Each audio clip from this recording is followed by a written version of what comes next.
ഇന്ന് വലിയ മാസമായിട്ട് അന്ന് ഡയലോഗ് അടിച്ചോള് ഇന്ന് ലിറ്ററലി അവിടെ ഇരുന്ന് മെഴുകുന്നുണ്ടായിരുന്നു കട്ടിന്റെ മുകളിൽ ഇരുന്നിട്ട്. ഞാൻ റിയലൈസ് ചെയ്തു ഞാൻ ചെയ്തത് തെറ്റാണ്. ഒരാളെ തെറ്റ് മനസ്സിലാക്കി അയാൾ റിയലൈസ് ചെയ്യുന്നതും അയാൾ മാപ്പ് ചോദിക്കുന്നതും ഒക്കെ നമുക്ക് അക്സെപ്റ്റബിൾ ആയിട്ടുള്ള കാര്യമാണ്. പക്ഷെ ഊക്കലക്ഷ്മിക്ക് മാത്രം ഇത്രയും വലിയൊരു എന്താ പറയാ അത്ര സംഭവം ഉണ്ടായി. അക്കണ്ട ആൾക്കാർ ഫുൾ അതിനെ എതിർത്ത് ആ മനുഷ്യൻ കരഞ്ഞ് അയാൾക്കത് അത്രയും പേഴ്സണലി ഹേർട്ടായി. അതിനുശേഷം ജയിൽ നോമിനേഷൻ വന്ന് ഇതൊക്കെ കഴിഞ്ഞ് ലാലേട്ടൻ വരുന്നതിന് തലേ ദിവസം മാത്രം ഒരു പ്രത്യേക തരത്തിലുള്ള ഒരു ഊക്കലക്ഷ്മിക്ക് വരികയാണെന്നുണ്ടെങ്കിൽ അതൊരു വല്ലാത്ത തിരിച്ചറിവ് തന്നെയാട്ടോ. ഹലോ ഗൈസ്, നമ്മുടെ ലക്ഷ്മി വേദലക്ഷ്മിയുമായി ബന്ധപ്പെട്ടിട്ടുള്ള ഒരു സംഗതി സീക്രട്ട് ഏജൻറ്റിൻ്റെ വീഡിയോ ഞാൻ കണ്ടുകൊണ്ടിരിക്കുകയാണ് ഗൈസ്.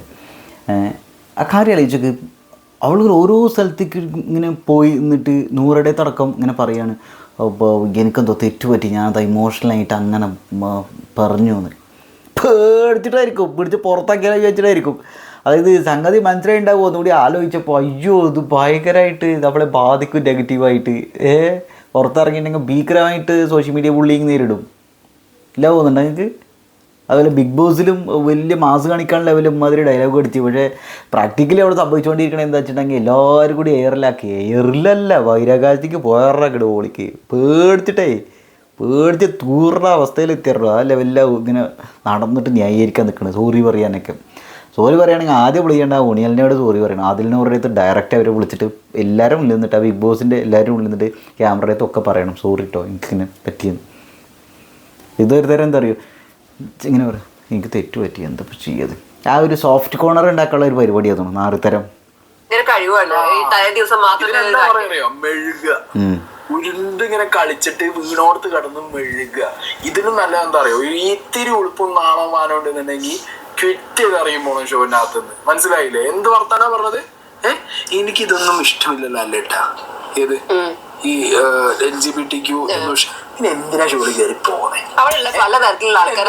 ഓരോ മനുഷ്യന്മാരും ഓരോ രീതിക്കാണെന്നും ഈ പറഞ്ഞ ബിഗ് ബോസ് ഷോ വർഷങ്ങളായിട്ട് LGBTQ കമ്മ്യൂണിറ്റിക്ക് വിസിബിലിറ്റി കൊടുക്കുന്ന ഒരു ഷോ ആണെന്നും അറിഞ്ഞുകൊണ്ട് സ്വയം മെഴുകാൻ വേണ്ടി മാറാൻ വേണ്ടി കയറി വരേണ്ട വല്ല കാര്യം ഉണ്ടായിരുന്നു. Fake UK ചോദിക്കുള്ളൂ. ഇവിടെ സീക്രട്ട് ഏജന്റ് ഭയങ്കരമായിട്ട് സംസാരിക്കട്ട് എനർജറ്റിക്കായിട്ട് ഉളുപ്പുണ്ട് കൊടി ഇതൊക്കെ പറയണത് ചോദിക്കണത് സംബന്ധിച്ച ഉളുപ്പുണ്ടല്ലേ ഉളുപ്പുണ്ടോ ആനട്ട് ഇറങ്ങി പൊടി തന്നെയാണ് ഉദ്ദേശിച്ചത് പറഞ്ഞത്. ഷോന്ന് കിട്ടിയത് പൊയ്ക്കോളിങ് എന്ന് പറയുമ്പോൾ അതിനകത്ത് ഇറങ്ങി പൊടി പുല്ലേ തന്നെയാണ്. അത് മൂപ്പര് കുറച്ച് മാന്യമായിട്ട് പറഞ്ഞെന്ന് മാത്രം. ഇത് മുമ്പ് പെട്ടെന്ന് ഓർമ്മ തന്നെ ഒടുവിൽ ഉണ്ണീഷ്ണല്ലേ. ഒടുവിൽ ഉണ്ണീഷ്ണൻ മറ്റേ രസേന്ദ്രൻ സിനിമയിൽ പറയില്ലേ പുറത്ത് ഇറങ്ങാൻ പറഞ്ഞു ഇറങ്ങട്ട ഞാൻ പറഞ്ഞു. അപ്പോൾ അങ്ങനെയല്ല ഒന്ന് ഇറങ്ങി തരുമോയെന്ന് ചോദിച്ചു എന്ന് പറഞ്ഞ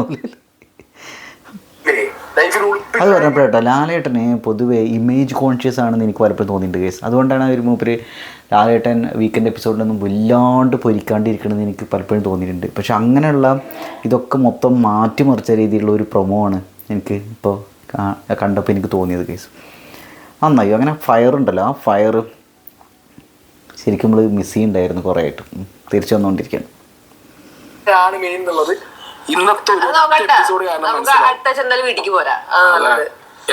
ഇതിനു മുമ്പ് ഒരു പ്രീ പ്രമോ വന്നിരുന്നു. പ്രമോയുടെ മുമ്പ് വേറൊരു ഐറ്റം വന്നിട്ടുണ്ടായിരുന്നു. അതിനകത്ത് ലാലേട്ടൻ കട്ടക്കലിപ്പിലാവും എന്നുള്ളത് നമുക്കൊരു ഗസ് തന്നിട്ടുണ്ടായിരുന്നു. പക്ഷെ ഈ ഐറ്റം അല്ലേ ഇത് തീപ്പാറി ഐറ്റം ആണ്. ആ ഒരു എപ്പിസോഡിൽ ഞാൻ കാത്തിരിക്കാൻ ഇനി പലരും ഇന്നത്തെ ലൈവ് കണ്ടിട്ടുണ്ടാവില്ല, ചിലപ്പോ മിസ്സായി കാണും. ഇന്ന് UK ലക്ഷ്മി ലൈവിൽ കടന്ന് മെഴുകിയ കഥ കൂടി നിങ്ങളൊന്ന് അറിയണം. ഓക്കെ ഞാനതിനകത്ത് ഒരു കാര്യങ്ങളുണ്ട് കുറച്ച് കാര്യങ്ങൾ അങ്ങനെ കാര്യമായിട്ട് എടുക്കാത്ത രീതിയിലുള്ള ഒരു കുട്ടിയാണ്. ഓക്കെ എനിക്ക് ട്രിഗർ ആവുന്ന പല കാര്യങ്ങളും മസ്താനി അത് ലൈറ്റായിട്ട് എടുക്കുന്ന കണ്ടിട്ടുണ്ട്. ആ ഒരു കണ്ടീഷനിങ് വെച്ചിട്ടാവാം ഇത് അവൾ അത്രയും മണിക്കൂർ എന്താ പറയാ ഇപ്പൊ തന്നെ ചോദിക്കണം എന്നുള്ളത് എനിക്ക് പ്രഷർ കൂടാൻ ഒരു reason one of the reasons അതായിരുന്നു. അതാണ് നീ വന്ന് എന്നിട്ട് സംസാരിക്കുമ്പോൾ ഞാൻ പറഞ്ഞിട്ട് എന്തിനാ ഇത്രയും ഓവർ ചെയ്യുന്നത് എനിക്ക് മനസ്സിലാവുന്നുണ്ടായിരുന്നില്ല. ആ സമയത്ത് ഞാൻ ചെയ്തത് തെറ്റാന്നുള്ളത് എനിക്ക് മനസ്സിലാവുന്നുണ്ടായിരുന്നില്ല. പിന്നീട് രാത്രിയാണ് ഇന്നലെ പകലായപ്പോഴത്തേക്കുമാണ് ഓക്കെ എനിക്ക് റിയലൈസ് ചെയ്തത് തെറ്റാണെന്നുള്ളത്. തുടക്കത്തിൽ മനസ്സിലായില്ല, പിന്നെയാണ് റിയലൈസ് ചെയ്തതെന്ന്. പക്ഷെ എന്നാലും അവളുടെ ഉള്ളിൽ മൊത്തം ഒരു പുച്ഛഭാവം, ഒരു സംഗതി ഉണ്ടായിരുന്നു അല്ലേ, അവളെന്തോ ലേഡി ബിഗ് ബോസ് ആണെന്നുള്ളൊരു അവസ്ഥയിൽ, ലേഡി സൂപ്പർ സ്റ്റാർ എന്നൊക്കെ പറയുന്ന പോലെ അല്ലേ. പക്ഷെ എന്താ അല്ലേ മസ്താനി എന്താണ് ഹൈപ്പ് ആവാനുള്ള സങ്കടത്തിലാണ് അവള്. UK ലക്ഷ്മി ഇവിടെ വന്നത് ഒറ്റയ്ക്ക് കളിക്കാൻ, ഗ്രൂപ്പിസം പൊളിക്കാൻ, വേറെ ആരുടെയും മൗത്ത് പീസ് ആവില്ല എന്നൊക്കെ പറഞ്ഞിട്ടാണ് UK ലക്ഷ്മി ഇവിടെ കടന്ന് പാറി കളിച്ചിരുന്നത്. ഇപ്പൊ എന്തേ മസ്താനിന്റെ മൗത്ത് പീസ് ആയോ UK ലക്ഷ്മി? എന്താ മസ്താനിക്ക് എന്താ വായി നാവുന്നില്ലേ അവിടെ പറയാൻ? അല്ല, സങ്കടം ഇത്രയും മസ്താനി പറയാതെ എന്തെങ്കിലും വിഷമിച്ച് നിൽക്കുന്നത് ആലോചിച്ചപ്പോ എനിക്കാണ് കയറി ചൊറിയാൻ തോന്നിയത്. എന്നിട്ടും ചൊറിയും ചെയ്തു. അക്കണ്ട ആൾക്കാർ ഫുൾ ആ ചൊറിഞ്ഞത് വെറും ഇറലവന്റ് ആയിട്ടുള്ള ഒരു സംഗതിയാന്ന് പറഞ്ഞപ്പോ അതൊന്നും മനസ്സിലാക്കാതെ ലാലേട്ടം വരുന്നതിന്റെ തലേ ദിവസം മാത്രം ഒരു തിരിച്ചറിവ് വന്ന് 4 ആള്. ഇറലവന്റ് നല്ല കേസ് എനിക്ക് തോന്നുന്നത്. ഇത് ഇറലവന്റ് എന്ന് മാത്രം പറയാൻ പറ്റൂല, ഇത് മനുഷ്യത്വരഹിതമായ ഒരു സംഭവമാണ്. മനുഷ്യത്വരഹിതം എന്ന് മാത്രമല്ല, വളരെ ടോക്സിക് ആയുള്ള ഒരു സംഗതി കൂടിയാണിത്. ഇതിന് അങ്ങനെ തന്നെ എടുക്കണം എന്നാണ് കേസ് ഞാൻ വിചാരിക്കുന്നത്. എന്ത് റിലവൻ്റ് അല്ല, അത് അവർ അത്രയും എന്താ പറയുക, അങ്ങനെയാണ് അവർ റെസ്പോണ്ട് ചെയ്തത്. അത് റെസ്പോണ്ട് ചെയ്തപ്പോൾ മാത്രമല്ല, അതിന് ശേഷം മറ്റേ ജയിൽ നോമിനേഷൻ്റെ ആ സമയത്തും ഒക്കെ പറഞ്ഞിരുന്നൊരു കാര്യം ശ്രദ്ധിച്ചോ. അതേപോലെ കണ്ടസ്റ്റൻ്റിൻ്റെ മിത്രം ശത്രു എന്നുള്ളൊക്കെ ഇല്ല, ബോർഡിൽ എഴുതുന്ന ഒരു സാധനമൊക്കെ ഇല്ല, ആ സമയത്തൊക്കെ അവൾ ഇരുന്നിരുന്നൊരു അവസ്ഥ കണ്ട. അതിന് ശേഷം അവർ ഡിസ്കസ് ചെയ്തൊരു സംഭവം കണ്ടോ, മസ്താനിയും ലക്ഷ്മിയും കൂടി. നൂറ, റെന, അക്ബർ ഇവരൊന്നും ഈ UK ലക്ഷ്മി കണ്ണിന്റെ വഴി കൂടി അടുപ്പിക്കാത്തോളാ. അക്ബറിനോട് അറപ്പ്, നൂറേനെ അതിനെ വീട്ടിൽ കയറ്റാൻ കൊള്ളാത്തത്, മറ്റേ റെന ഫാത്തിമ ചെറിയ കുട്ടി ഇമാതിരി ഡയലോഗ് അടിച്ചോള് ലാസ്റ്റ് ഇവരെ മുന്നിൽ കടന്ന് കാല് പിടിച്ച് കെഞ്ചി മെഴുകേണ്ട ഒരു അവസ്ഥയ്ക്ക് എത്തിയില്ലേ UK. ഇതിനാണ് പറയാ, ഇതിന് കർമ്മ എന്ന് പറയും. കിട്ടേണ്ടത് കിട്ടും, കർമ്മം എന്നാ തോന്നുന്നു. കിട്ടേണ്ട ടൈം തന്നെ കിട്ടും. അത് ഇടിപ്പത് കിട്ടും. ഇന്ന് കിട്ടിയത് ഞങ്ങൾ കാണാൻ കാത്തിരിക്കുകയാണ്. നിങ്ങൾ കേട്ടില്ല, മെഴുകല് കേട്ടില്ല, മെഴുകല് ബാക്കിയുണ്ട്. പെട്ടെന്ന് റിയാക്ട് ചെയ്തു പോയി. അല്ലല്ല, പോയിന്റ് ഔട്ട് ചെയ്തപ്പോഴത്തേക്കോ അല്ല, ലൈക്ക് ആ ഒരു ഇമോഷൻ പിന്നേക്ക് ഡൗൺ ആയി കഴിഞ്ഞിട്ട് നമുക്ക് ആഫ്റ്റർ തോട്ട് വരുമല്ലോ. ഞാൻ റിയലൈസ് ചെയ്തു ഞാനല്ല ആളെ ജഡ്ജ് ചെയ്യണം. ഇതിനകത്ത് ഇപ്പോഴും എനിക്കറിയത്തില്ല ഇത് റൈറ്റ് ആണോ റോങ് ആണോ എന്നുള്ളത് എനിക്കറിയത്തില്ല. ആ ജഡ്ജ് ചെയ്യാനുള്ള ഒരു സ്ഥാനത്തും അല്ല ഞാൻ ഇരിക്കുന്നത്. ഈ വിഷയത്തിലും ജഡ്ജ്മെന്റിലാവാൻ എന്തുകൊണ്ടും ആദ്യം ജഡ്ജ്മെന്റിലാകാൻ പറ്റുന്ന മസ്താനി മാത്രമാണ്. Ready to face it. എന്ത് എക്സ്ട്രീം ആയിട്ടുള്ള ഇതാണെങ്കിലും ഫേസ് ചെയ്യാൻ റെഡി ആയിട്ടാണ് ഇരിക്കുന്നത്. കോൺസിക്വൻസ് ഒഴിവാക്കാനോ അല്ലെങ്കിൽ നാളെ ഇത്ര എനിക്ക് സ്പേസ് കിട്ടത്തില്ല സംസാരിക്കാൻ. അതുകൊണ്ടാണ് ഇംഗ്ലീഷിനടുത്ത് അങ്ങനെയൊക്കെ പറഞ്ഞു. അത് റോങ് ആണ്, അത് റോങ് ആണ്, സമ്മതിക്കുന്നുണ്ട്. ആൾക്കാർ ഇതിൽ ശ്രദ്ധിക്കേണ്ട കാര്യം എന്ന് വെച്ചാൽ, ഈ ആദില നൂറയ്ക്ക് എത്ര ജെന്റിലായിട്ടാണ് അവളോട്ട് തേട്ടപ്പഴക്കണത്. വേറെ ഉള്ളവരാണെങ്കിൽ പേടി പുള്ളി ജന്തു വർത്താനം പറഞ്ഞു കൊണ്ടിട്ട് അവരത് വലിയ കണ്ടന്റ് ആക്കിയിട്ട് അത് മാറ്റിയിട്ടുണ്ടാവും. നിങ്ങൾ കാര്യം കളിച്ചേക്ക് ഇവളിത് ആ കണ്ടസ്റ്റൻറ്റുകളുടെ അടുത്ത് വന്നിട്ട് ഇങ്ങനെ മെഴുകണ സമയത്ത് ആ കണ്ടസ്റ്റൻറ്റിൽ ആർക്കെങ്കിലും ഇവരിത് പെരുമാറുന്ന സംഗതി കണ്ടന്റ് ആക്കിയിട്ട് മാറ്റാൻ പറ്റൂലേ? ലക്ഷ്മി അതാണല്ലോ ചെയ്ത്. പേഴ്സണലി സംസാരിക്കാൻ വന്നപ്പോൾ മസ്താനി ഇവിടുത്തെ പേഴ്സണലി സംസാരിക്കാൻ വേണ്ടി വന്നപ്പോൾ ഇവളത് കണ്ടന്റ് ആക്കിയിട്ട് പട്ടിഷോ കാണിച്ചവിടെ. അപ്പോൾ ഇതേപോലെ ലക്ഷ്മി ബാക്കിയുള്ളവരത്തേക്കിനും മെഴുകാൻ വേണ്ടി വരുന്ന സമയത്ത്, പേഴ്സണലി സംസാരിക്കാൻ വേണ്ടി വരുന്ന സമയത്ത് അവർക്കൊക്കെ എന്ത് ചെയ്യായിരുന്നു, ഒരു കണ്ടൻറ്റാക്കി മാറ്റായിരുന്നു. നമ്മൾ നാറിയായിരുന്നു. ശരിക്കും അതാണ് ചെയ്യേണ്ടിയിരുന്നത് എന്ന് തോന്നുന്നു ഗൈസ്. ഇതമ്മത്ത് മറക്കരുത് ഈ ഒരു എപ്പിസോഡ്, അല്ലെങ്കിൽ ഈ ഒരു ദിവസം, ഈ ഒരു വിഷയവുമായി ബന്ധപ്പെട്ട കാര്യങ്ങൾ എല്ലാവർക്കും ഒരു പാഠമാവണം.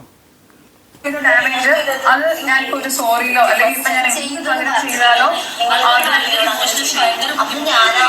ആളുടെ മെച്യൂരിറ്റി കൊണ്ടായിരിക്കും ആളിങ്ങനെ തിരിച്ചറിവ്. അതാണ് റീസൺ. റീസൺ വേറൊന്നുമല്ല, നാളെ ലാലേട്ടൻ, അതായത് ഇന്നത്തെ എപ്പിസോഡ് നമ്മൾ കാണാൻ പോണേല് UKക്ക് സ്പേസ് കിട്ടില്ല, നന്നായിട്ട് അറിയാം. അപ്പൊ പിന്നെന്തായി, മുന്നേ കണ്ട 4 ആളെ വിളിച്ചിരുത്തിയിട്ട് ഇതെന്താണെങ്കിലും ഔട്ട് അത് പോവാൻ വേണ്ടി ഞാൻ ചെയ്തത് തെറ്റാണ്, ഞാൻ തിരിച്ചറിവ് വന്നു, എനിക്ക് ബോധോദയം വന്നു എന്നൊക്കെ പറഞ്ഞ് ഈ സാധനം എങ്ങനെയെങ്കിലും നാട്ടുകാരുടെ ഇടയിൽ ഒന്ന് വെളുപ്പിച്ചെടുക്കണം. അതിന് പുട്ടിയും പോലും ആയിട്ട് UK ഇറങ്ങിയാണ് ഈ മുതല്. ഫുള്ള് കണ്ടന്റ് പോണല്ലോ, അങ്ങോട്ട് വിടണല്ലോ. വേറെ കോമഡി ഞാൻ പറഞ്ഞില്ല. അതിൽ അക്ബർ പറയുന്ന ഒരു കാര്യമുണ്ട്, ആരാണ് ഇതിൽ സംസാരിക്കേണ്ടത്? ആരാണ് സംസാരിക്കണ? മസ്താനിക്കാണെന്നുണ്ടെങ്കിൽ ഇതില് മറ്റേ തൊണ്ടയിൽ പഴം കുടുങ്ങിയ അവസ്ഥയാണ്. ഒന്നും പറയാൻ പറ്റുന്നില്ല.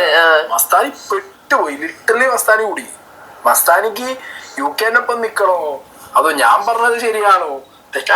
മസ്താനിക്ക് കൺഫ്യൂഷൻ ആയി സത്യം പറഞ്ഞല്ലേ.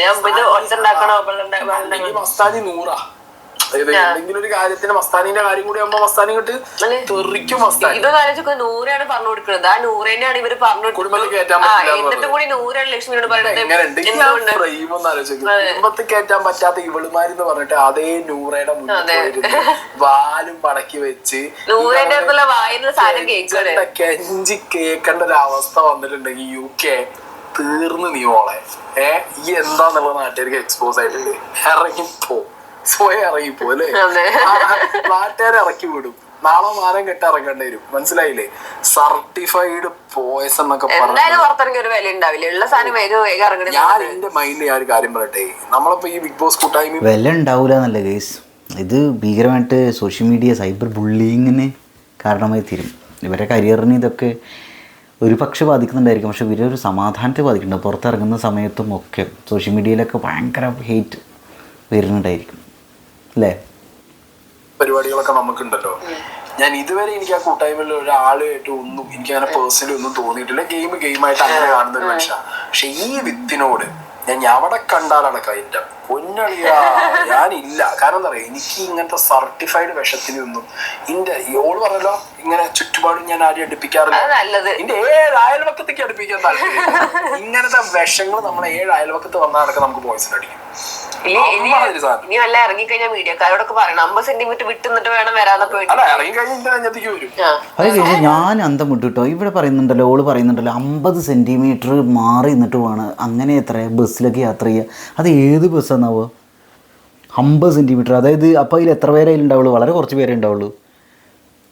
ലക്ഷ്മിയുടെ കൂടെയൊക്കെ ബസ്സിലൊക്കെ യാത്ര ചെയ്യുന്ന ആണുങ്ങളുടെ ഒരു അവസ്ഥ വെച്ചാൽ ആണുങ്ങളുടെ മാത്രമല്ല പെണ്ണുങ്ങളുടെ എല്ലാവരും പേടിക്കണം. കാരണം ഇവിടെയൊക്കെ മറ്റേ കണ്ണുകളിലൂടെ ഇത് കാണുന്നുണ്ടാവുക. സായി മറ്റേ വീട്ടിലെ എന്റെ കാര്യം പറയാൻ നീ ആരുടെ അതിന്റെ അടുത്ത് കയറിയിട്ട് മറ്റൊരു വീട്ടുകാരെ പറയാന്നുള്ള ഒരു ചോദ്യം എനിക്ക് ചോദിക്കാൻ ബാക്കിയാകുമ്പോ ഇരുമ്പോ പങ്കെടുക്കാം ബാക്കി. ഇവിടെ വന്ന് അനു കൂടെ നിന്ന് അതിനധികം ക്യാമറ എടുക്കുന്ന സമയത്താണ് ക്ലാപ്പ് ചെയ്തത്. ഓക്കെ, ആ ക്ലാപ്പ് അനുവിനുണ്ടായിരുന്നു. ഞാനൊന്ന് പേടിക്കട്ടെ എന്ന് പറഞ്ഞ അതിന്റെ ഇടയ്ക്ക് വന്ന ക്യാമറയുടെ കയറുന്നത് കണ്ടുകൊണ്ടാണ് ക്ലാപ്പ് ചെയ്തത്. ഒരിക്കലും ഒന്നിന്റെ വേണ്ടിയിട്ടുണ്ടായിരുന്നു. ഇത് നാളത്തെ റിയാക്ഷൻ വെച്ചിട്ടല്ല ഞാൻ സംസാരിക്കുന്നത്. എനിക്ക് ജനുവൻലി ഗിൽറ്റി ഫീൽ ഉള്ളതുകൊണ്ടാണ് ഞാൻ പറയുന്നത്. ഓക്കെ, ഞാൻ അധികം ആയിട്ട് അങ്ങനെ ഇന്ററാക്ട് ചെയ്യുന്നോ സംസാരിക്കുന്ന ആളല്ല. ഇത് വെച്ചിട്ട് എനിക്കൊരു ഗെയിം പ്ലാനോ അല്ലെങ്കിൽ ഒരു സ്ട്രാറ്റജി ആയിട്ടോ ഇത് റിയലൈസ് ചെയ്തിട്ടുണ്ട്. ഞാൻ ഇന്ന് എനിക്കൊരു ഇത് കിട്ടും, പ്ലേസ് കിട്ടും എന്നുള്ളതായിരുന്നു അഭിലാഷ് ഇത് പറഞ്ഞത്. പക്ഷെ അൺഫോർച്ചുനേറ്റ്ലി അങ്ങനത്തെ ഒരു ഇത് എന്തായാലും ഉണ്ടാകത്തില്ല. എല്ലാവരും ബിസിയാണ്. വന്നിരിക്കാൻ പറഞ്ഞാൽ അതിനുള്ളൊരു സ്പേസ് എനിക്ക് തരേണ്ട കാര്യം ആർക്കുമില്ല. ഇപ്പൊ നിങ്ങൾ ഇരിക്കുന്ന തന്നെ നിങ്ങൾക്ക് ഈ ഒരു ടൈം എനിക്ക് തരേണ്ട കാര്യമില്ല. ഓക്കെ, പക്ഷെ ഇൻഡിവിജ്വലി എനിക്ക് പറയാനുള്ളത് എന്നുള്ളത് വെച്ചിട്ട് ഞാൻ പറയോ അക്സെപ്റ്റ് ചെയ്യോ മനസ്സിലാക്കാതിരിക്കോ. ഇത് എന്ത് കാര്യം എന്നറിയോ, ശരിക്കും അവരുടെ കരുണയാണ്. അതായത് ബിഗ് ബോസ് കണ്ടസ്റ്റൻറ്റുകൾക്ക് ശരിക്കും ഇന്നത്തെ ദിവസം അവരുടേതായ കണ്ടൻറ്റായിട്ട് അവരുടേതായ കാര്യങ്ങളായിട്ട് ഇങ്ങനെ പോവാം. ശരിക്കും ഇവർ ഇഗ്നോർ ചെയ്യാൻ പറ്റും ആരെ, ഇവളെ. പക്ഷെ അവരത് ഇഗ്നോർ ചെയ്തിട്ടുണ്ടെങ്കിൽ കാര്യം എന്ന് വെച്ചാൽ എല്ലാവരും അത് ആ വിഷയത്തിൻ്റെ ഗ്രാവിറ്റി ഒരു പക്ഷേ ആളുകൾ മറക്കും. തീവ്രതേനെ ആളുകൾ മറക്കാൻ പാടില്ല സാധനം. അപ്പോൾ അവർ വളരെ അവരുടെ കണ്ടൻറ്റ് ഒന്നും ഉണ്ടാക്കാണ്ട് ഇവൾ പറയുന്നത് കേട്ടുകൊണ്ടിരിക്കുന്നു. ഇവൾക്കെതിരെ വളരെ ഗ്രഡ്ജ് വെച്ചിട്ടൊന്നും അവർ സംസാരിക്കുന്നില്ല. അത് കാല് പിടിച്ചിരിക്കണ പോലെയാണ് ഇവൾ സംസാരിക്കുന്നത്. ഇവളിപ്പോൾ സോറി പറഞ്ഞിട്ട് കാല് പിടിക്കണില്ലെങ്കിലും ഇത് കണ്ടുകൊണ്ടിരിക്കുമ്പോൾ എന്താണ് അവരുടെ കരുണയിലാണ് ഇവളെ എക്സ്പ്രസ് ചെയ്യാൻ അവിടെ പറ്റുന്നത്. ഇപ്പോൾ ആരെങ്കിലും ഇവളിങ്ങനെ അടുത്ത് വന്നിട്ട് സംസാരിക്കുമ്പോൾ എനിക്ക് കേൾക്കാൻ താല്പര്യമില്ല, വേണ്ടിട്ട് പോയി വിചാരിക്കുക. നിങ്ങളെ അവസ്ഥ ആലോചിക്കുക, അവരത് ചെയ്യുന്നില്ലല്ലോ. അപ്പോൾ ശരിക്കും പറയുകയാണെങ്കിൽ അവിടുത്തെ BB കണ്ടസ്റ്റൻസിനോട് അത്രയും ഗ്രേറ്റ്ഫുൾ ആയിരിക്കണം അവളുടെ ജീവിതത്തിൽ മൊത്തം. ഓരോരുത്തരും ഇൻഡിവിജ്വൽ ഇഷ്ടം. റിലീസ് ചെയ്തപ്പോൾ തൊട്ട് എനിക്കത് പറയണമായിരുന്നു. ഈവനിങ് ജയിലിൽ പോകുന്നതിന് മുന്നേ അത് ഇറങ്ങുന്ന ടൈമോ എപ്പോഴാണ് വാഷ്റൂം കഴിച്ച് തന്നെ ഒന്നിലെടുത്ത് സോറി എന്നുള്ളത് പറയുന്നതും അതിന്റെ ഇടയ്ക്കാണ് അഭിലാഷിനെത്തി ഞാൻ പറയുന്നത് എനിക്ക് എല്ലാവരോടും സംസാരിക്കണം. ഞാൻ പുരുഷവിരോധി അങ്ങനത്തെ സംഭവം ഒന്നും അല്ല. ഞാൻ കാര്യമായിട്ട് ബോയ്സ് ആണ് അങ്ങനെ ജെൻഡറിന്റെ ബേസിസിലോ അങ്ങനെ വെച്ചിട്ടല്ല. ഇവിടെ സ്ത്രീകൾ ചെയ്ത പല പ്രശ്നങ്ങൾക്കെതിരെ ലക്ഷ്മിയുടെ വോയിസ് പോയിട്ടില്ല. ഞങ്ങൾ കാണുന്നത് എന്താ? ഞങ്ങൾ കാണുന്നത് പുരുഷന്മാർക്കെതിരെ മാത്രം വോയിസ് റൈസ് ആവുന്നത്. ഞാൻ ഡയറക്ട്ലി ഇൻവോൾവ് ആയ കാര്യത്തിന് ഞാൻ അക്ബർ റേസ് ചെയ്യാറുള്ളൂ. അല്ലെങ്കിൽ മസ്താനി എന്റെ ഫ്രണ്ട് ആയതുകൊണ്ട് മാത്രം ഞാൻ ഇതിനകത്ത് പോലും ഇൻവോൾവ് ആയി, അല്ലെങ്കിൽ ഞാൻ ചെയ്യാറില്ല. അങ്ങനെ കിടന്ന് ഡബിൾ സ്റ്റാൻഡ് അടിക്കുന്ന ഒരു സ്വന്തമായ കാര്യം ഞാനങ്ങനെ കാണാത്ത കാര്യങ്ങളിൽ ഇടപെടാറില്ല. ഇതേ UK Lakshmi Mastani close friend അല്ല എന്നും ആകെ ഉള്ളത് ഈ സാബു മാം മാത്രം എന്തോ UK കണക്ഷൻ, അവരെ UK കണക്ഷൻ കൊണ്ട് മാത്രം ആ കണക്ഷൻ കൊണ്ട് മാത്രം അറിയുന്ന, അതും പുറത്തുനിന്ന് അറിയുമെന്ന് നമുക്കറിയാൻ പാടില്ല, ഉള്ളിലെത്തിയപ്പോ എന്തോ ആണെന്നാണ് ലക്ഷ്മി പറഞ്ഞുകൊണ്ടിരിക്കുന്നത്. ഇത് പറഞ്ഞിട്ട് ഒരു വർത്താനം പറഞ്ഞു. പിന്നെ പല സമയങ്ങളിലായിട്ട് ഇപ്പൊ നോമിനേഷൻ ചെയ്യുന്ന സമയത്ത് പലവട്ടം പറഞ്ഞിട്ടുണ്ട് എന്ത് ആരുമായിട്ട് അങ്ങനെ കമ്പനി ഇല്ല, കണക്ഷൻ ഇല്ല എന്നൊക്കെ പറഞ്ഞ് UK ലക്ഷ്മി ഇപ്പൊ പറയുന്നത് മസ്താനി ഫ്രണ്ടാണ്, മസ്താനിക്ക് വേണ്ടി സംസാരിക്കും. അപ്പൊ അതേ വീട്ടില് ഫ്രണ്ട്സ് ആയിട്ട് ബാക്കിയുള്ളവർക്ക് വേണ്ടി സംസാരിക്കുന്നവർക്കെതിരെ ഗ്രൂപ്പാണ് പപ്പാനീനി ഈ പറഞ്ഞ അക്ബറിനെയും പറഞ്ഞ UK ലക്ഷ്മി മസ്താനി ഇപ്പൊ എവിടെ വന്നായിരിക്കുന്നത് നിങ്ങൾ ആലോചിക്കും. ദിസ് ഈസ് കോൾഡ് പ്യോർ കർമ്മ. കർമ്മ എന്ന് പറഞ്ഞാണല്ലോ വേട്ടപ്പട്ടി പോതിര തിരിഞ്ഞ് തിരിഞ്ഞ് തിരിഞ്ഞ് കടിച്ചോണ്ടേയിരിക്കും. ഇപ്പൊ അതാണ് കിട്ടിക്കൊണ്ടിരിക്കുന്നത്. ഒരു ഉളുപ്പും നാളവും മാനവും ഇല്ലാതെ അക്ബറിന്റെ മുന്നിൽ പോയിരുന്നിട്ട് ഇതൊക്കെ പറഞ്ഞ് അക്ബർ ഊക്കി വിടുന്നുണ്ട്. ഇതേ അക്ബറിനെയാണ് സ്ത്രീ വിരോധി എന്ന് പറഞ്ഞത്. പുരുഷ വിരോധം ഉണ്ട് എന്ന് പറഞ്ഞപ്പോഴേ ഇല്ല അക്ബർ എനിക്ക് അങ്ങനെയൊന്നും ഇല്ല. ഇതേ അക്ബർ എന്നെ ലക്ഷ്മിയോട് പറയും ഞാൻ സ്ത്രീ വിരോധി അല്ല. ഞാൻ ആ സിറ്റുവേഷനെ കുറിച്ച് പറയുമ്പോൾ അത് ചിലപ്പോൾ സ്ത്രീകളായിരിക്കും ആ സിറ്റുവേഷനിൽ പറഞ്ഞാൽ ഈ ഊക്ക് ലക്ഷ്മി അത് സമ്മതിച്ചു കൊടുക്കുവോ ഇല്ലല്ലോ.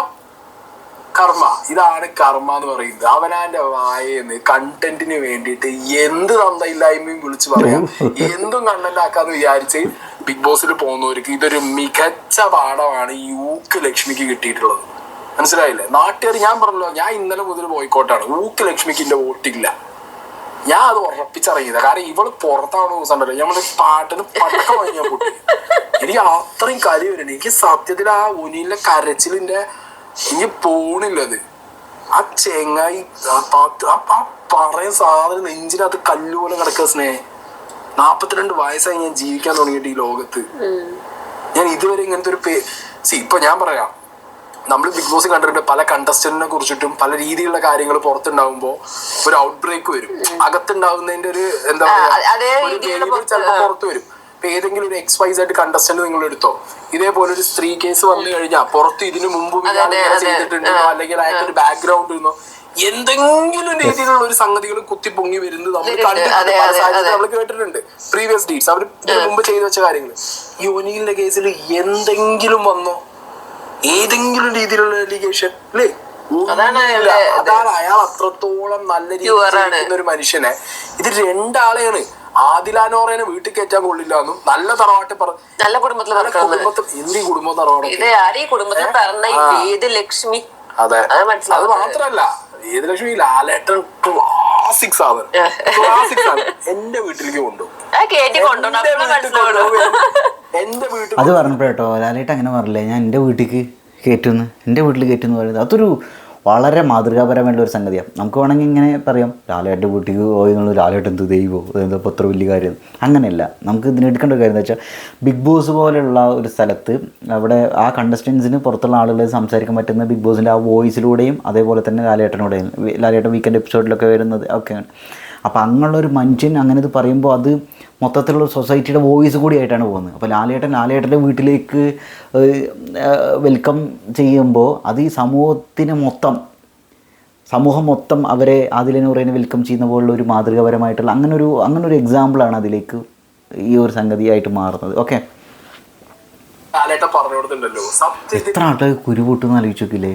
അതായത് ഇവർക്കെതിരെ നിൽക്കുന്ന കുറച്ച് തീവ്ര ചിന്തകളുള്ള കുറച്ച് ആളുകളില്ലേ, അവരൊക്കെ കുരുപൊട്ടും. ഞാൻ ഒരു ബിഗ് ബോസിന് ബോയ്ക്കോട്ട് ചെയ്യുമെന്ന് അറിയാത്ത ചെയ്യണം. വേദലക്ഷ്മി നിർത്തിപ്പോര, പണി നിർത്തിപ്പോരോ വേദലക്ഷ്മിക്ക് നല്ലത്. മസ്താനി പിന്നെ നിർത്തിപ്പോരേണ്ട കാര്യമില്ല, മസ്താനിയുടെ നാട്ടുകാരായിട്ട് തൂക്കി ഇട്ടോളും പുറത്തേക്ക്. വേദലക്ഷ്മിന് ആ വഴിക്ക് തന്നെ വിടും. കാരണം മലയാളി പ്രേക്ഷകരെ ഇപ്പൊ എല്ലാരും നമ്മളൊക്കെ പറയും സീരിയൽ ഓഡിയൻസ് ആണ്, കുലകളാണ്, പലരും കുലസ്ത്രീ അല്ലെങ്കിൽ സീരിയൽ ഓഡിയൻസ് ഇഷ്ടപ്പെടുന്നവരാന്ന് പറഞ്ഞാലും ഭയങ്കര മാറ്റം സംഭവിച്ചിട്ടുണ്ട്. മാറ്റം സംഭവിച്ചു. അതായത് ഇതൊക്കെ കണ്ടും കേട്ടും നമ്മുടെ ചുറ്റുപാടിൽ ഇതേപോലുള്ള വിഷങ്ങളെ കൊണ്ട് ജീവിതം തുറഞ്ഞ ഇഷ്ടംപോലെ ആളുകളുണ്ട്. അവരെ കയ്യിൽ നിന്ന് വോട്ട് പോയിട്ട് ഒരു കൺസിഡറേഷൻ പോലും നിങ്ങൾക്കൊന്നും കിട്ടാൻ പോകുന്നില്ല. ഇതൊക്കെ കുറച്ചും കൂടി മൂത്ത ജനറേഷൻ ആണ് വിചാരിക്കുക. ഇതൊക്കെ ഏകദേശം നമ്മുടെ ഒക്കെ ജനറേഷനിൽ വരുന്ന ആൾക്കാർ കഴിഞ്ഞിട്ട് ഇതിനൊക്കെ നല്ല പ്രായമുണ്ട്. നല്ല പ്രായമുണ്ട്. ഇത്രയും വലിയ ഇത് നമ്മളെ കൂട്ടത്തിലും കൂട്ടണ്ട. ഇത് നല്ല പ്രായമുണ്ട് ഇതിനൊക്കെ. ഇതിനൊക്കെ കണ്ട ഞാൻ പറയുന്നേ കണ്ടു വെച്ചോണ്ടെന്നല്ലേ പറയുന്നത്. നല്ല പ്രായം കാണുമായിരിക്കും. എനിക്ക് ഈ സാധനത്തിന് ഏഴൽവക്കത്ത് കൊണ്ടുവരുന്ന എനിക്ക് ഇഷ്ടമല്ല. കാര്യം പറയണോ എനിക്ക് പയ്യ പറയാനേ താല്പര്യം. ഈ അഖിൽമാരൊരു ഒരു പെട്ടടി ഇതിനെ കൊണ്ട് സിനിമ ഇറങ്ങി ആദ്യം സിനിമ അത്രയും മോശം സിനിമയാണ്. ഓക്കെ, അഭിനയിച്ച കുറച്ച് ആൾക്കാർ മാത്രമേ മെച്ചമുള്ളൂ. ഞാൻ ഇന്നലെ എന്റെ റിവ്യൂ പറഞ്ഞു. കാരണം ടെക്നിക്കലി ബ്ലണ്ടർ ആണത്. ഓക്കെ, അഖിൽമാരാർ പറഞ്ഞു കേട്ടോ, ഞാൻ 2 ദിവസത്തെ പരിചയം മാത്രമേ ഉള്ളൂ, കാര്യമായിട്ടൊന്നും അറിയില്ല അതൊക്കെ. ഇത് അല്ല, അത് വേറൊരാൾ മറ്റേ പലരും ദിയാസനെയൊക്കെ പറയുന്ന കേട്ടും. മറ്റേ അഭിയില്ലേ, ഇവർ മറ്റേ പ്രൊമോൻ്റെ ഭാഗമായിട്ട് പോയില്ലേ, പ്രൊമോഷൻ്റെ ഭാഗമായിട്ട്. അപ്പോൾ അബി അവിടെ വന്നത് കൊണ്ടാണ് ഇവളിങ്ങനെ പറയാൻ കാരണം ആയതെന്ന്. അപ്പോൾ അബിയുടെ മണ്ടയ്ക്ക് കൊണ്ടുപോയിട്ട് ദിയാസനെ പറഞ്ഞാണ്. അങ്ങനെയൊക്കെ പറയാൻ പറ്റുമോ? അത് ഗെയിം കളിക്കേണ്ട ഓളാണ്. എന്തപ്പോൾക്ക് ഗെയിം പറഞ്ഞു കൊടുത്തോ? അബി അവിടെ പോയിട്ട് നീ ഇങ്ങനെ കളിച്ചോക്കെ അടിപൊളി ഹിറ്റാവുന്നു. എന്തപ്പോൾ ഇത്? അതൊക്കെ അവനവൻ്റെ കയ്യിലിരിപ്പ് പോലെ ഇരിക്കും. ബിഗ് ബോസ് ഗെയിം അവനവൻ അവിടെ എന്ത് ചെയ്യണോ അതിനനുസരിച്ചിരിക്കും, അത്രേ ഉള്ളൂ.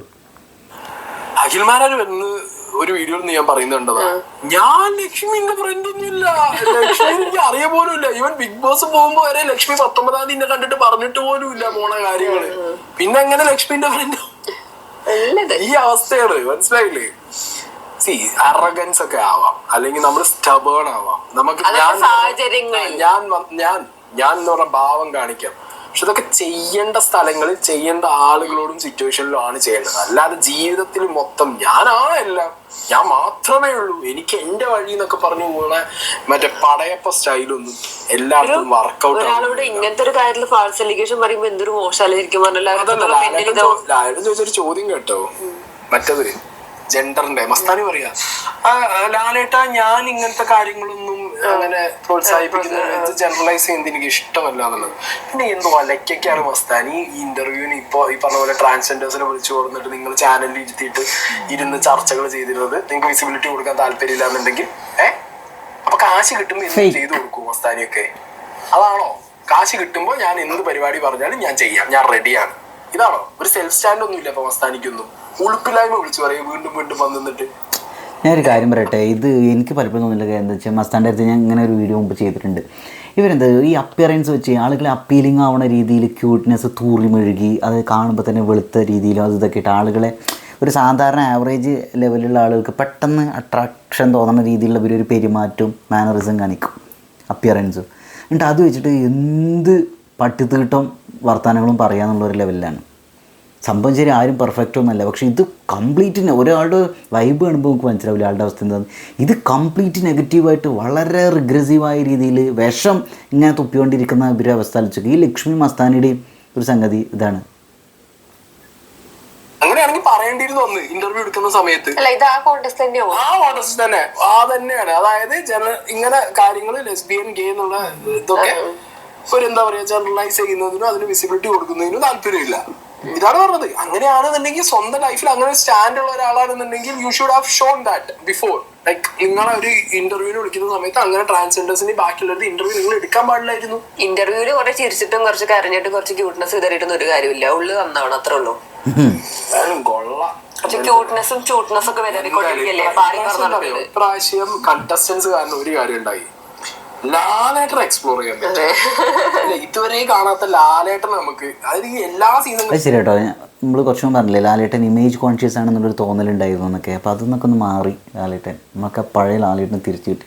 ശരിക്കും പറയുകയാണെങ്കിൽ ഞാൻ രാവണപ്രഭുവിലൊക്കെ ഉള്ള അല്ലെങ്കിൽ സ്ഫടിക്കുമ്പോഴുള്ള ലാലേട്ടൻ്റെയൊക്കെ അങ്ങനെയൊക്കെ വേഷം കെട്ടിയിട്ട് വരണമായിരുന്നു അല്ലേ. എനിക്ക് ഭയങ്കര ആഗ്രഹമുണ്ടൊക്കെ. മുണ്ടൊക്കെ മടക്കി കുത്തിയിട്ട് മീശ ഇങ്ങനെ വെച്ചിട്ട്, ഇല്ലെങ്കിൽ മീശ ഇങ്ങനെ ഇട്ട് വെക്കുക, ഷേവ് ചെയ്തിട്ടോ, അല്ലെങ്കിൽ ഓരോ തലക്കെട്ടൊക്കെ കെട്ടിയിട്ട് അങ്ങനെയൊക്കെ വരും. പൊള്ളിക്കൂലേ ഇങ്ങനത്തെ ചില വേസ്റ്റ് കണ്ടസ്റ്റൻസ് ഉണ്ടാവുമ്പോൾ ലാലേട്ടൻ ഇങ്ങനെ പൊട്ടിത്തെറിക്കാൻ നമുക്ക് എല്ലാവർക്കും ഭയങ്കര സന്തോഷമാണ്.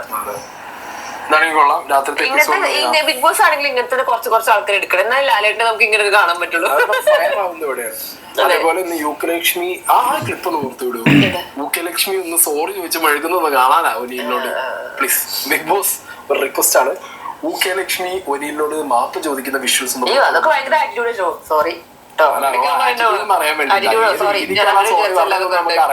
ഇന്നത്തെ പ്രൊമോയില് കണ്ടില്ലേ അവളുടെ മുഖം? ഒരു വിചാരം എന്താ അറിയോ, 2 ജെൻഡർ സ്കോഡ് എന്നെ രക്ഷിക്കും. ലാലേട്ടനല്ലേ അങ്ങനെയല്ലേ? ലാലേട്ടൻ സ്വന്തം ആൾക്കാരിലൊക്കെ 2 ജെൻഡർ സ്കോഡ് എന്നെ രക്ഷിക്കും. 2 ജെൻഡർ സ്കോഡൊക്കെ എന്നോ കൈവിട്ട്. കാരണം എന്താ തെമ്മാടിത്തന്നെ വിളിച്ചു പറഞ്ഞാൽ അതിലുള്ളത് മനുഷ്യന്മാരാണ്. മനസ്സിലായി? അത് മനുഷ്യനെന്ന് പരിഗണനയാണ് മനുഷ്യന്മാരാണ്. നമ്മളെല്ലാരും മനുഷ്യന്മാരാണ്. അറിയോ കമ്മ്യൂണിറ്റി പറയണം. അത് ഭാഗത്തേക്ക് എവിടെയും വരുന്നില്ലടേ അവര്. ഇവിടെ മേലേക്ക് വല്ലവരും വന്നോ എനിക്ക് സത്യം ലൈഫിൽ വല്ല പ്രശ്നം വന്നോ? ഇവളെ ഹിസ്റ്ററി എനിക്കൊന്നും അറിയണം. ഈ 2 ജെൻഡർ സ്കോഡിലുള്ള ആൾക്കാരൊക്കെ എന്ന് പറഞ്ഞാൽ ഒന്നില്ലെങ്കിൽ ഏതെങ്കിലും കമ്മ്യൂണിറ്റിപ്പെട്ട ആളുകൾ അവരെ ഉപദ്രവിച്ച് കാണും, അല്ലെങ്കിൽ ട്രോമ കാണും, അല്ലെങ്കിൽ അവർക്ക് ഇതേപോലെ എന്തെങ്കിലും ഒരു എക്സ്പീരിയൻസ് ആരെങ്കിലും ഒക്കെ അവർക്ക് കണ്ടും കേട്ടും എക്സ്പീരിയൻസ് ചെയ്തിട്ടുണ്ടാവും. ഇത് 4 വോട്ടിന് വേണ്ടിയിട്ട് സെയിം പാറ്റേൺ കഴിഞ്ഞ സീസണിൽ ഒരാൾ അഡാപ്റ്റ് ചെയ്ത അതേ പാറ്റേൺ പിടിച്ചു കൊടുത്തിട്ട് ആ വോട്ട് ബാങ്ക് ഇങ്ങോട്ട് മറയ്ക്കാന്നുള്ള പിറ്റി പരിപാടി, തേർഡ് റേറ്റ് പരിപാടി, സ്വന്തം നിലയ്ക്ക് കളിച്ച് ജയിക്കാനും. അതേപോലെ ആൺവിരോധം കാണിച്ചാലും ഇതിപ്പോ ആൺവിരോധം കാണിച്ചാലും കിട്ടും, കൊല കിട്ടും. വീടിന് മുന്നിൽ മാർക്കറ്റിൽ തിരിച്ചു പോകുമ്പോ 2 കൊല പഴമായിട്ട് പോകാൻ പറ്റും. അതിനപ്പുറമൊന്നും പറ്റൊന്നുമില്ല. മനസ്സിലായില്ലേ? എന്തായാലും ഊക്കാൻ എത്രയെങ്കിലും പറഞ്ഞു. ലാലേട്ടനും പറഞ്ഞു, ഞാനും പറഞ്ഞു. എപ്പിസോഡ് വരട്ടെ. മൂപ്പര് വളരെ എക്സൈറ്റഡ് ആയിട്ട് വെയിറ്റിങ്ങിലാണ്. എന്തായാലും ഗൈസ് അത്ര എടുത്തൊരു വലിയൊരു വീഡിയോ. ഞാൻ അങ്ങനെ ഒരു വീഡിയോ എടുക്കണം എന്ന് വിചാരിച്ചിട്ട് എടുത്തൊരു സാധനമല്ലത്. ഞാൻ ജസ്റ്റ് എടുത്തിട്ട് നോക്കുമ്പോൾ ക്യാമറ ഓണായി. അപ്പോൾ ഞാൻ എന്ത് ചെയ്തെന്ന് വെച്ചാൽ അങ്ങോട്ട് ഫോട്ടോ വിചാരിച്ചെടുത്താണ്. ഓക്കെ ഗൈസ്, ആദ്യമായിട്ട് യൂട്യൂബ് ചാനൽ സബ്സ്ക്രൈബ് ചെയ്യുക ഗൈസ്. ഓക്കെ.